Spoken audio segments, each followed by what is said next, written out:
In software engineering, we are looking at chapter number 22, the software testing strategies. Integration testing. So integration is all about combining the component, the modules, and then testing. Let me tell you the bifurcation. First of all, we have integration. It can be divided into incremental integration testing and Big Bang integration testing. Big Bang is all about combining all the modules and testing all the modules at once. Incremental means adding one by one, incrementally, and then finally making all the modules combined one by one and testing in each step. So it can be bottom-up approach, we can apply top-down approach, and there is a sandwich approach also. So in integration testing, there are various different incremental integration strategies. So how do we do it? Let us start with top-down approach. As the name is suggesting, we'll start with the top. One by one we'll go to the direction which is vertically downwards. So an incremental approach for the construction of software architecture. That is, here we are more focused on the architecture, how these modules are there or the components, and then we combine them one by one. So modules are integrated or added by moving downward in this figure from top to down vertically through the control hierarchy. The top one is the main program, beginning with the main control module. We are calling it as a main program. So modules, the subordinate modules to the main control module are incorporated. So you can choose any method, depth first or breadth first. In the top down, you can either have depth first and breadth first. Depth is top to down, breadth is from left to right, subordinate. So depth first integration, it integrates all the components on a major control path of the program structure. So here comes the software architecture. So we'll start with the top and you will go directly down, that is vertically down. But which major path you will choose is arbitrary. That is, it depends totally on your application. These are application specific characteristics. I'll tell you an example here. See, here certain blocks are there which are modules, which are components. So selecting the left hand path, the components, what we are going to add, will take the M1 first. I'm talking about the top down, then M1, then we are taking the depth first integration. So you can take any of these, but this is arbitrary. So M1 you start with, then you have to add M2 because this is top down and depth first integration. Then you have to go down. Either you can take M5 or M6. This is again application specific. But if M5 is dependent on M2 or M2 is dependent on M5, then you have to take M5. So start with M1, go to M2, then you will add next as M5. Finally, because there is only M8 is only there, so you will add M8. Right? Okay. Then after that, you have to add M6. In M1, you have three choices, M2, M3, M4. In M2, you have two choices, M5 or M6. Because this is depth first and top down, the chain will be M1, M2, M5, M8 first. Then we'll take the central one, that is the M1, M3, M7. Then we have to take the M4, that is M1 and M4.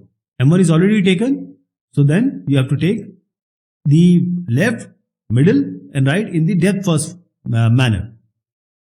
How about the breadth first? So in this top down, we went from top to bottom. Depth first, we took the first one, vertically we came down. In breadth first, we have to take from left to right, that is horizontally. Horizontally means when you take M1, after you take M2, you will not take M5 or M6, you will take rather M3 and M4. So it incorporates all components directly subordinate at each level. So in the first case, what we saw, M1, M2, M5 and M8. But here, because this is breadth first, so we will not go to the depth, but rather will go to the breadth. Okay. At same level, subordinate modules we have to take. So we have to move across the structure horizontally. In depth first, we went vertically. How do you take it? Let us take the example from this figure only. So the component, because M1, after that what you are going to take? M2. And since M2, M3, M4, they are in the same bread, so you have to take M2, M3 and M4. This is what you have to take. Then you have to go to the next level. This is again the next subordinate level. Then you have to take M5, M6 and M7. Finally, you have to add MA. So integration in these cases are performed in series of certain steps. Mainly the 5 steps we have. So how do we do it? The main control module, that is the main program, is used as a test. This is a driver, and stubs are substituted for all components directly subordinate to the main control module. Because in this case, maybe the main program may not have been made properly or the subordinates are not done. So you have to use the driver and stub. Depending on the integration approach, it can be depth or breadth first. Subordinate stubs are replaced one at a time with the actual components, and tests are conducted at each component. This is integrated whenever the components are integrated. On completion of each set of tests, another stub is replaced with the real component. So this regression testing may be conducted because maybe new errors might have come. So when we combine various module or component, some new errors may come. So regression testing can be done. So this top-down integration strategy, it verifies major control or decision points early in the test process. So this is very important, that most of the major decision points and control, these are being checked normally in top-down integration strategy. Because all control path we have checked if you apply depth first or breadth first. The integration, there is one more type which is the bottom up. So we start with the lowermost and go vertically up. And you know, when we start with the small module or units, there may be possibility, and there is a strong possibility, that the upper module, which are calling it, may not have been made. So bottom up integration testing, it begins construction and testing with the atomic modules or the unit modules. Okay, so the functionality provided by the components subordinate to a given level is always available, and need for the stub will not be there, is eliminated. Because main module you are making and you have this module, so the subordinate module is our stubs, because you are already starting with the stubs. Means the bottom most, that means we don't need stubs in this case, bottom up integration. So what are the steps? See, the low level components, we combine them into clusters. We also call them as builds. That is going to perform a specific software sub-function. So these are the clusters we are making in this particular figure. I am demonstrating the cluster 1, cluster 2, cluster 3. Okay. So a driver, which is a control program, is written to coordinate the test case input and output. So this D1, D2, D3 are the drivers for 3 clusters we have defined. D1, D2, D3 is not made. Okay, so we have to write a driver here. So then the cluster is tested. That is the cluster 1. I'll just show you which cluster we made. So these 4, 1, 2, 3, 4, this is cluster 1. Then 1, 2, 3, 4, 5, this is cluster 2, which is below D2. Below D1 is cluster 1, below D2 is cluster 2, and then D3, below D3, the 2 blocks you see is cluster 3.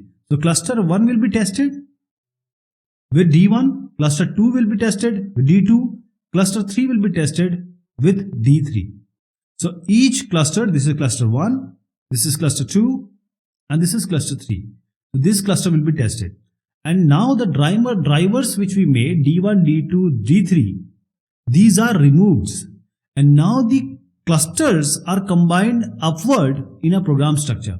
D1 will eliminate, D2 will eliminate, and will directly combine this cluster 1 and cluster 2 and cluster 3 with what?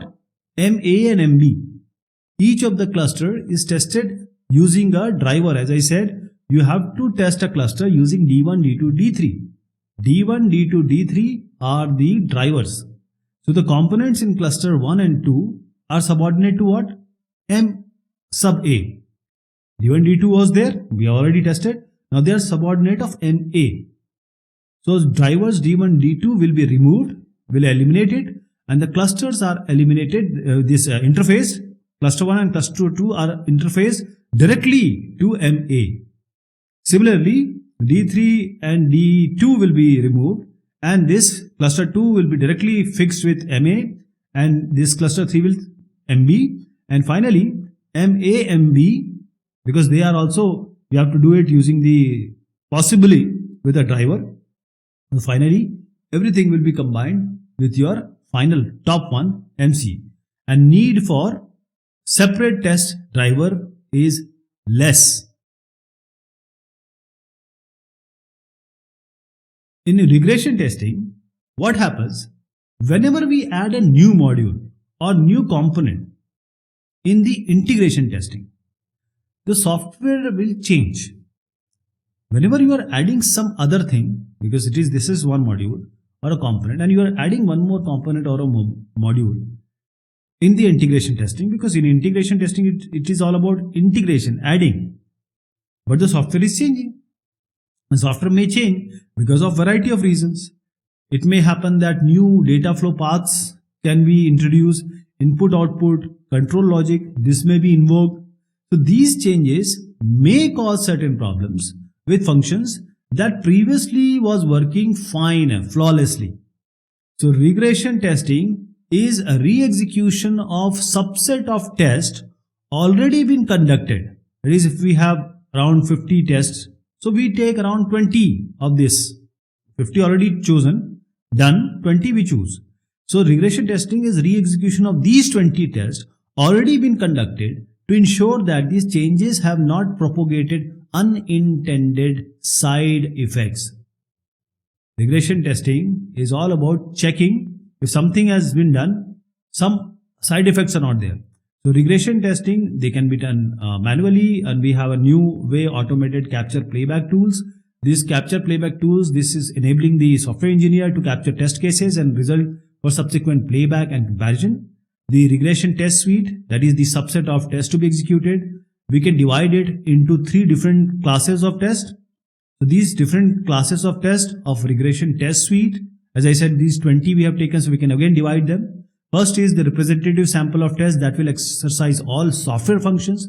The second part or second subset will be additional tests that focus on software functions that are likely to be affected by the change, only those functions which are more likely to be affected if certain change has been done in the component or the module. And there will be third subset also, tests that focus on the software components that have been changed. You know that this software component has been changed. So these subset will be mainly eyeing upon these software components. So this regression test suite, these are the 3 different classes of test cases.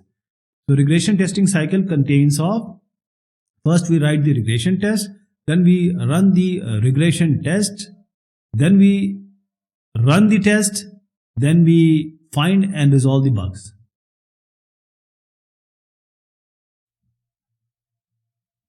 Smoke testing. Now this smoke testing, if you can relate it with the hardware. You buy a hardware or you make a hardware and just you put the plug inside, that is in the power.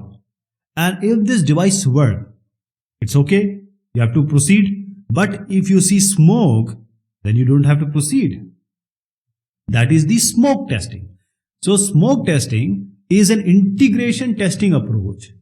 This is used when product software is developed. This smoke testing is all about the initial testing, the shallow testing. So this is designed where you have a fast paced mechanism for time critical projects. So this time critical projects, here we choose the smoke testing. So software team assesses the project on frequent basis, normally daily basis. So this smoke testing, first of all, the software components that have been translated into code are integrated into a new build. Okay, so a new build is made, and these are initial builds. This is not 30th, 40th build. This is say under 10 build. So a build include all the data files, the libraries, it may be reusable modules, and also the engineered components. So these are initial builds, and a series of tests is designed to find out or to expose error that will keep the build from properly functioning or properly performing its function it is intended. That is, the basic idea is to uncover, to find out the showstopper error.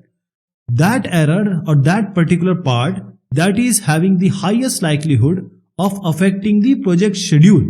So we are only interested in the showstopper error, not all the error. The main error which can create a smoke or which has created a smoke, that is the smoke testing. So this is, as I said, this is not a deep, narrow or deep testing. This is a shallow kind of testing. We need to find the main cause. So the build and the entire product, which is in the current form, is smoke tested daily, as I said, frequent basis.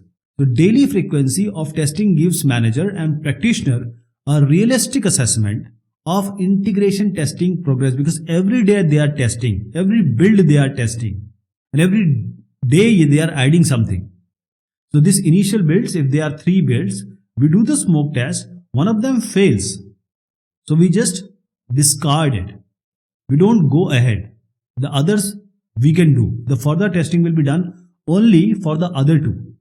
That failed the build? No.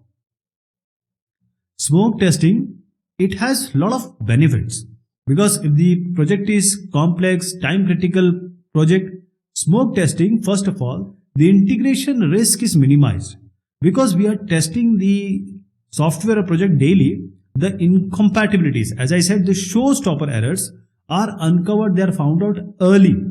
So there will be less chance that the schedule will be impacted.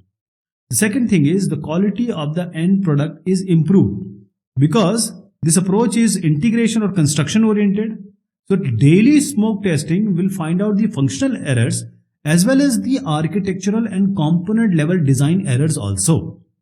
So the quality of the end product will be improved. First was integration risk is minimized. The third one is error diagnosis and correction are simplified. See, like all the integration testing approaches, the errors which are found out using the smoke testing are associated with what? New software increment. That is those part which has just been added. And this is the probable cause of newly discovered error. So error diagnosis is easy. Progress is easier to assess, because every passing day, whenever we are integrating and checking, okay, what you have done today and tomorrow, if some error has come, by smoke testing we can see, oh, this error has been done because of this one. So this improves team morale and gives manager a good indicator that progress is being made. Smoke testing and sanity testing. So these 2 testing are very important, and they are taught supplementary and complementary also. So in hardware terms, when we take an instrument or design or make or construct an instrument, when we put the plug inside, the hardware part may burn. So you will see a smoke. So you don't have to test it further. Smoke testing is all about this, that in the initial builds, when the software is relatively unstable, I am talking about the build 1, 2, 3 initial builds, and when the software is relatively unstable, so we do the smoke testing. This smoke testing is a shallow testing. It is not deep testing. It is not that testing which goes to a particular part. Overall view, so it verifies critical functionalities like application starts successfully or not. In sanity testing, we are talking about certain stable builds. So relatively stable builds which are done after multiple rounds of regression tests. Now when the builds are stable, we verify the new functionality or some bug fixes in the build. So this smoke testing and sanity testing are done with different view on different builds for the narrow and the shallow way. And when the tests are passed, Then we go for another testing. It can be system testing, it can be regression testing. Okay, so these two testing are uncovering different kinds of error. In smoke testing, first thing is that the smoke testing is performed to ascertain that the critical functionality of the program is working fine. That is, we need to find out the showstopper, that error or that problem which is going to be having maximum likelihood to impact the schedule. In sanity testing, it is done to check the new functionalities or bugs that have been fixed. The objective of the smoke testing is to verify the stability of the system in order to proceed for more tests like the rigorous testing. Okay, we just whichever has problem, we'll leave it. We don't go further. The objective of the testing is to verify the rationality of the system in order to proceed with more rigorous testing, because we are working on more stable builds, because we are verifying the new functionality, bug fixes in the build. In the smoke testing, mostly it is performed by the developers or the ITG, independent test group or testers. In sanity testing, it is always performed normally by testers. Smoke testing is usually documented or scripted. Sanity testing is not that much documented, or you can call it as unscripted. Smoke testing exercises the whole system from end to end. So this is a broad and shallow kind of testing. Sanity testing exercises only a particular component or a part of the entire system. So this is narrow and deep kind of testing. So this smoke testing is overall health checkup of a body. Sanity testing is a particular problem encountered and going to that. For example, liver problem or a heart problem. So sanity is going to a basic part. Smoke testing is first checking overall and then finding out where the problem may be. So this smoke testing is like a general health checkup. Sanity testing is like a specialized health checkup. Okay, this is all about the discussion. Thank you so much.